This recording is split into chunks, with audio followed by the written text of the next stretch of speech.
Thanks, Ross. Adi sends his regrets that I have to substitute in. I'm the only non-magnetotelluric expert on the author list here. So, a warning about your questions. And this is based on a paper that is now in review with the Geophysical Journal International. So, Richard provided an excellent introduction to this talk. This is just going to be, in some respects, just another example of what Richard was talking about. And I wanted to highlight our key points in the beginning, give you some idea where the talk's going. So this is a combination of three different kinds of magnetotelluric data, basically, broadband, audio frequency, called AMT, and airborne electromagnetic AEM. And one of our purposes here is that this is the Chibougamau metal earth transect. So there's already been a paper published on the seismic reflection data. So this is the MT equivalent that's meant to be interpreted now in combination with the deep seismic reflection data. And as usual, we're looking at shear zones, as Richard was just talking about, major fault systems and crustal domains. So the talk will be in three parts, and the first one is the large-scale regional broadband magnetotelluric models, which show resist to rocks, and instead of having a major crustal break like Richard was talking about, we have a terrain boundary between the Opatica and northern Abitibi up near the Chibougamau area there. And you'll see that the resistivity structure that we're going to see here supports an interpreted wedge geometry that we produced using the seismic reflection data quite a while ago. And then the next point is at the upper crustal depths, and this is an interesting one, the MT, and a new result. The MT strikes for the whole Chibougamau profile have a pervasive southwest-northeast azimuth, which is a little unexpected since all the major anticlines and synclines in the near surface are east-west axes. And then there'll be two higher resolution segments. So the first one is up in the north at the terrain boundary. And here, Adi was able to convince himself that the Blondeau Formation rocks, which are graphitic and sulfitic shales, schists, are providing the conductors that we're observing to at least 5 kilometers depth beneath the major shear zone, the Barlow, that is the terrain boundary, effectively. And then in the south high-resolution survey, what's interesting here is that there was an airborne EM survey that noted a whole lot of east-west fabric in the very near surface, and that seems to be consistent with what we're seeing in the AMT results from this area as well. And then finally, another interesting new result is that in the southern part of the study area, this high-resolution line, the deeper strikes of the conductors are north 120 east, which is, again, a different, unexpected direction for them. So just to give you the setting here, you can see on the left here, the Abitibi, and we're up here in the northeast corner. This is where Richard was talking about just previously. And as I said, this talk will be broken into three parts. The first is the regional broadband conductivity model, so that's the entire Chibougamau transect. And the MT broadband stations are these black dots that were about that spacing along the whole profile. And then there were a few outlier stations that provided 3D control. And then later on, I'm going to talk about two high-resolution parts with the AMT data, and that's this bit here in the north and this bit here in the south. And yeah, you'll see it becomes important to have thought about 3 dimensions. Part of MT that isn't often worked with too much, it's probably underutilized to date, is the fact that it's a complex mathematical entity, so you have apparent resistivity and you also have phase. And so you can use both of those to get information that's of use in tectonic interpretation, such as the one we're presenting here today. So what you're seeing here is the least known one, which is phase tensor analysis. So when you're collecting the data, you're actually using 3 orthogonal components that are measuring the electric field in the Earth. So you can reconstruct things in 3 dimensions and figure out what direction the current's actually flowing. And you can determine whether it's all along one of those principal directions or in one of those planes. So on the left here, you're seeing something that's called the minimum phase, and on the left it's in period, so it's not linear with depth, but at the very bottom here is about where the base of the crust is, the moho.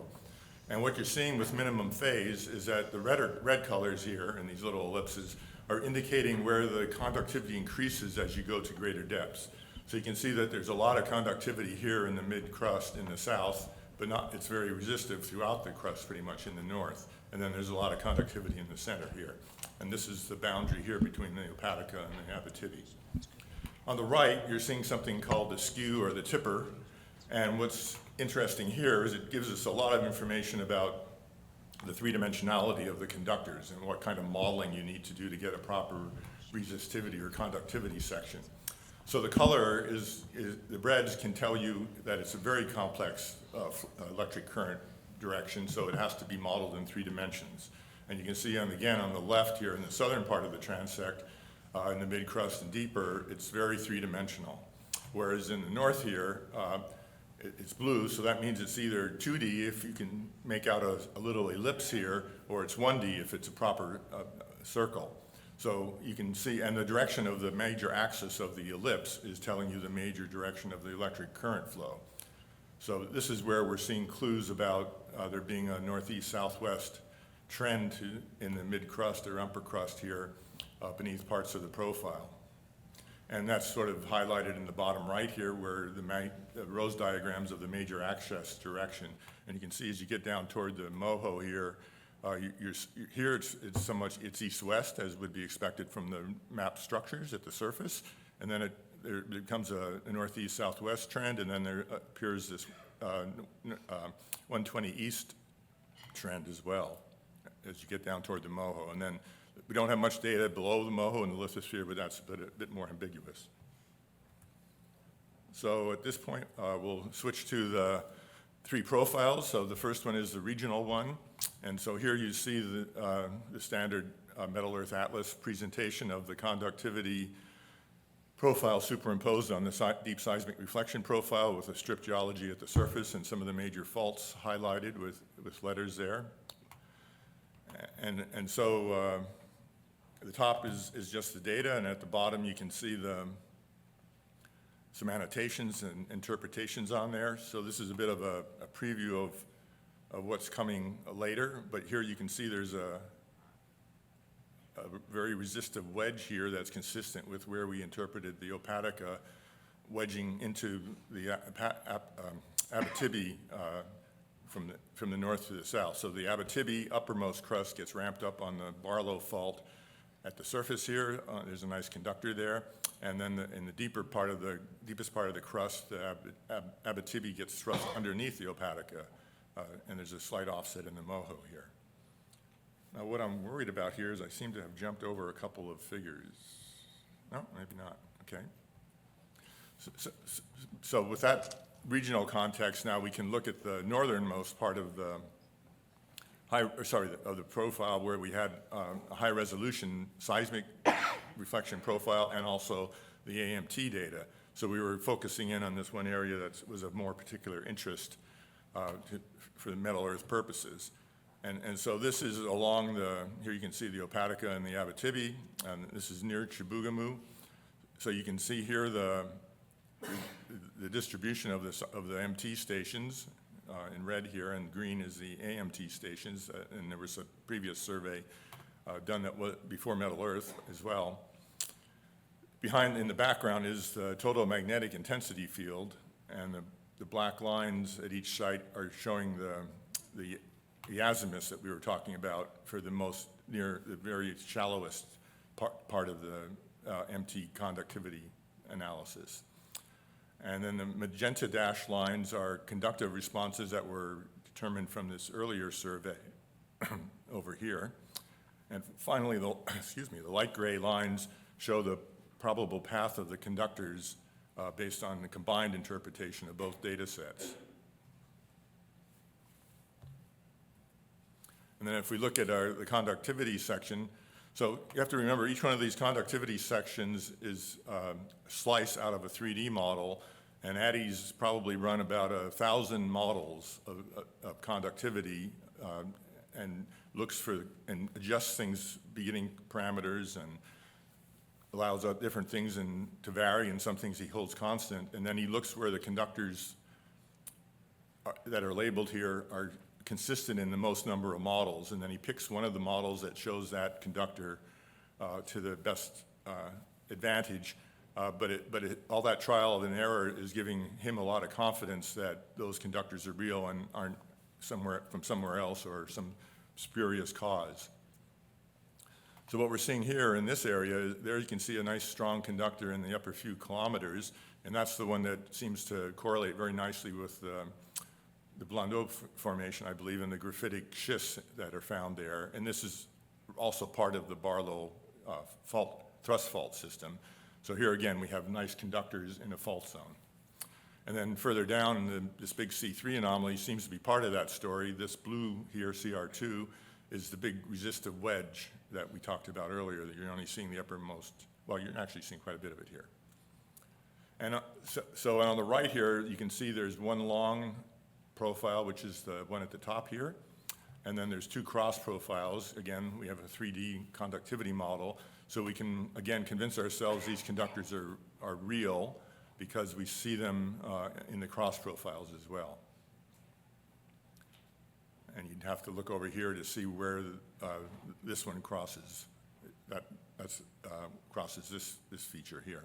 So that where they have a fairly resistive upper crust in the south here, that's where this crosses it, and see that you can see there's a consistent depth to the resistive area. And conductivity models, if there's a resistive upper layer, the boundary with the lower conductor is pretty well constrained by the method. So that's a good boundary there, whereas the base of a conductor is never well constrained. And so here again, so now I'm sorry, the previous slide was the whole regional line, and now we're focusing in on only the northern AMT part of the study. And so here again, now at much higher definition and is in the upper few kilometers is this nice strong conductor associated with the Barlow shear zone, and also seems to correlate nicely with the Blondeau formation coming sills, which has a lot of graphite in them. So we would interpret this conductor as being caused by graphite, to answer one of the questions earlier. Although you couldn't, because this is the Chibougamau area, you couldn't eliminate sulfides and some metals as well. But the first choice would be graphite. And down here you can see how that is consistent with the interpretation of the seismic reflection data again as well. And here's where it starts to get complicated and interesting, is the Barlow shear zone is dipping gently to the south, almost due south, not quite, and then it's being cut by the Gwillem fault system, which is one of these northeast-southwest trending systems that I think we're going to hear more about later today. And so we can also look at this area mapped in detail. Again, you have the black lines, the arrows here, which are pointing, are the electric conductivity arrows, and they always point toward a conductor. So what's appealing here is that in this very shallow slice here, they're switching direction. They're pointing one direction back here and then another direction up here when the AMT line crosses a major power line, and also the shear zone.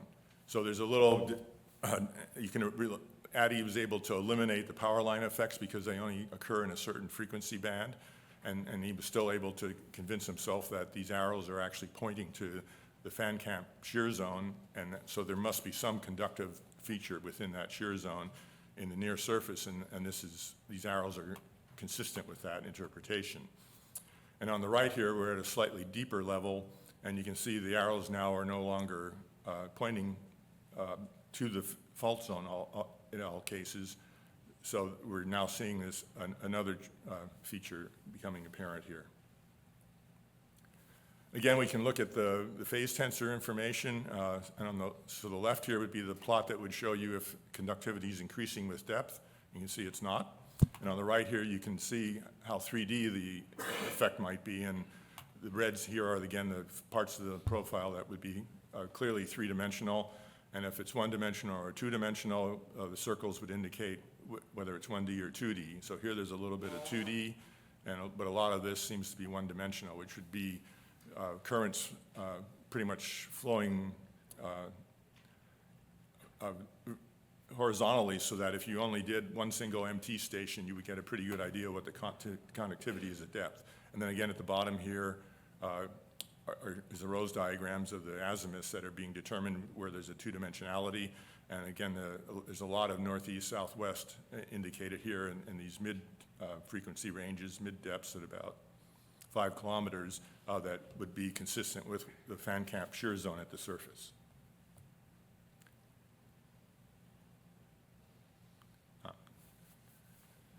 So this is sort of I talked about this one a little bit earlier. So this is, again, the entire regional profile with from the Metal Earth Atlas section.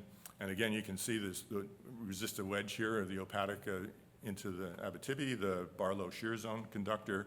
This conductor here, which could be very similar system to the one Richard described earlier for Larder Lake, where you have a conductor in the mid-crust that might be feeding a fault zone.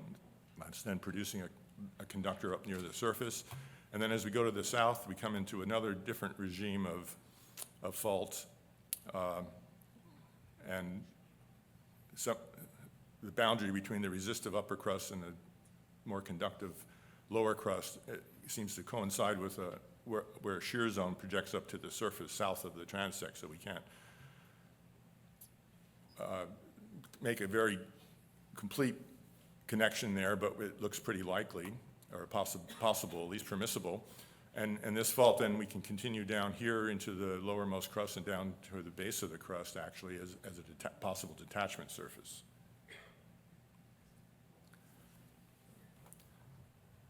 So, actually, let me go back to that one briefly. So one of the ideas that's come out of this is that this detachment here might be representing some sort of what in modern terms would be called a core complex. So you'd have sort of granulite gneisses below here, which might be in the plastic deformation zone, and those tend to always be conductive. At least we find that in all of the Metal Earth transects. And then above that detachment, you'd have a bunch of steeper faults that come up to the surface in various ways. And those would be the ones that Richard just talked about, where the fluids are getting pumped up to the surface from a reservoir down here in the lower crust. So Adi was suggesting that might be a possibility here for the southernmost part of the Chibougamau transect, because there is gold found along some of these fault zones that are indicated here. Not right here on the transect, but to the east or to the west off the transect. So there is some indication that these faults did carry some mineralizing fluids at some point. And then what's the tectonic significance on a very large scale? So as I was indicating it several times, at the mid-range frequencies, which are equivalent to the upper crustal depths, the MT strikes for the entire profile have a pervasive southwest-northeast azimuth, which is oblique to the surface east-west axes of the synclines and anticlines. And we attribute that to the D2 deformation, the main peak Kenoran deformation that we see throughout the Abitibi and all across the southern Superior for that matter. And those ductile brittle structures are represented in the near surface by the Fan Camp and Gwillim fault zones in this area. But I think, as we'll see in a few talks, that trend, this trend here, seems to be a pretty important one in the eastern Abitibi. And so this may just be a local part of that bigger story. And then, as I said, what's also interesting in the southernmost part of the Chibougamau transect, particularly beneath that southern high-resolution segment, the strikes flip over in the middle crust at slightly deeper levels to this north 120 east, and they dip 20 degrees to the north. So then one can wonder what kind of tectonic structure this is representing. And it would almost certainly, in my mind at least, be related to the boundary here between the older Opatica terrain and the more juvenile Abitibi terrain at the time of this Kenoran orogeny collision at 2.7 roughly. And so one could wonder then what actually the strains that were occurring here and the stresses along that terrain boundary. And if we just really vaguely equated this with the Himalayas, you'd expect the one terrain to be trying to do what's called tectonic escape and actually move off to the east here to avoid the collision with the Opatica mass, which is backed up by a large continental block to the north. And so these two trends here might indicate shear zones. In this case, that would be this going this way and this going that way relatively, so that would be a sinistral fault. And down here, it would be the opposite. But it's a low angle fault too, remember. So it would be some sort of absorption of oblique convergence stresses. Oops. And then just finally, the mineral significance, and Richard did a pretty good job of covering this, I think, but what I'm trying to summarize here specifically for the Chibougamau transect area is that this detachment fault is probably a more important feature, and it's related to the terrain boundary just up here on this little cartoon relationship. And it's, again, this detachment fault was suggested to be separating a possible lower crustal reservoir from these fault conduits that are taking mineralization fluids up to the near surface, where it can be found as a deposit today within the greenstone, granite greenstone terrains. And I would argue this, in my mind at least, is a pretty nice generalization of what the MT conductivity sections from Metal Earth are contributing to this idea of a whole mineral system. I keep doing that. And so finally, my last slide, just a few acknowledgments that Addie wanted to have included here, and I'll just let you read those and leave lots of time for questions, I guess.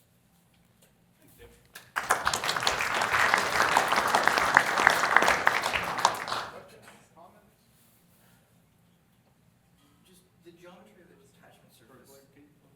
Everybody's got to speak up just because of Erica's. I was just wondering about the geometry of the detachment surface. Usually those are associated with uplift, and so they change in their geometry as they evolve, as opposed to just a low angle structure. Any comment on why there is no apparent uplift and change in the geometry of the detachment surface? Yeah, I know what you're asking, and I'm not sure we have thought about it enough or have enough observations to really provide a good answer. I mean, there undoubtedly was some extensional phases here as well, and maybe that is when that detachment initially developed, or it could have developed as a low angle thrust during the main collision event and then relaxed, and that's, some of us know more than I do probably about relative uplift in the area, and it could, if I'm remembering, if Lucy's here, I'm remembering the southern part of the profile actually has a lot more uplift than the northern part. So that would be consistent with where the detachment is shallower and it has a somewhat of a dome shape to it. And then detachments wouldn't normally go into the moho, into the mantle. So I think this would have had to have developed as a major thrust event first and then been reactivated as an extensional event. And it may be part of the extension that's related to this northeast-southwest set of shear zones that may be indicating some sort of escape to the east. But of course, this has all been overprinted by the Grenville orogeny as well. So you know, we think we've convinced ourselves there isn't too much evidence of that where the transect is, but just to the east there certainly would be. Okay, anyone else? I have time for one more quick question. Carl. The conductors are significantly cresting the detachment. On different figures, you see that the detachment, the intermediate detachment is at 30 kilometers depth. But all your C conductors cross-cut and are not offset by the detachment. They're sourced, so they have to post-date detachment.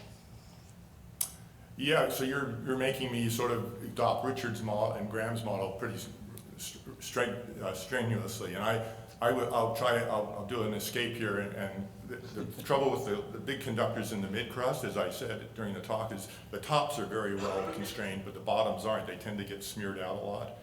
So my first answer would be that those conductors probably don't cut the detachment. They're just getting smeared down by the modeling that is being done. But I don't have a big problem with the fluids sort of coming up in different places. That seems to be a common theme in Metal Earth conductivity models, is that they don't go right up along the fault. The conductors tend to wander around within the fault plane quite a bit. So on one particular slice, you can't necessarily believe what you see. You need to look at several parallel slices and see if that conductor is staying in the same place, or is it moving around a little bit.